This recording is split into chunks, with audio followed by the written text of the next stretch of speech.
পেহেলগামের বৈশরণ উপত্যকার থেকে প্রায় মাত্র 150-200 মিটার দূরে আমাদের পেছনের যে এই যে চড়াই জায়গাটি দেখা যাচ্ছে, এটি ঠিক উল্টো দিকেই রয়েছে সেই উপত্যকা যেখানে মঙ্গলবার দুপুরে নারকীয় ঘটনা ঘটিয়েছে 4 কুখ্যাত সন্ত্রাসবাদী।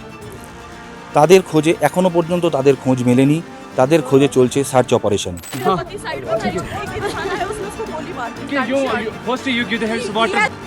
चलो मेरे तू भी करता है ये देखना वो आतंकवादी आ गए, तुम भागे और छुपे, आतंकवादी ने ढूंढ लिया।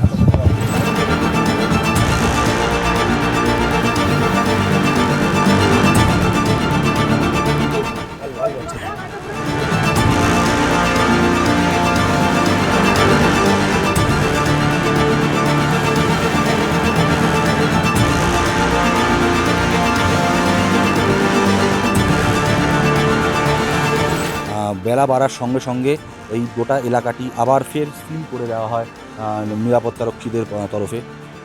গোটা এলাকাটি দখল দিয়ে নেয় জম্মু কাশ্মীর পুলিশ। আমাদেরকেও দীর্ঘক্ষণ আটকে রাখা হয়েছিল একটি নির্দিষ্ট স্থানে। দফায় দফায় উচ্চপদস্থ আধিকারিকরা, জম্মু কাশ্মীর পুলিশের উচ্চপদস্থ আধিকারিকরা আসছেন স্পট ভিজিটে।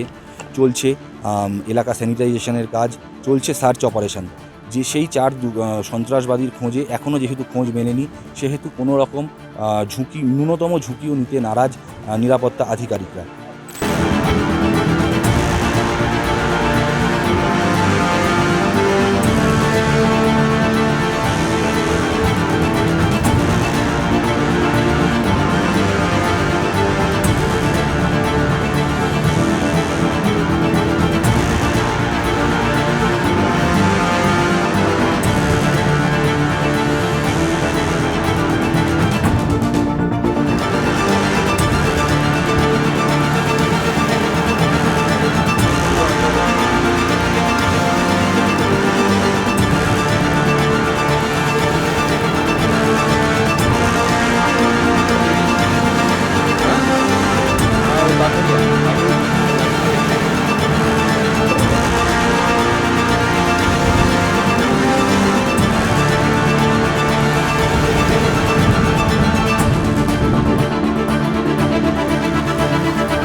সংবাদ প্রতিনিধি ডিজিটালের জন্য বৈশরণ থেকে সোমনাথ রায়।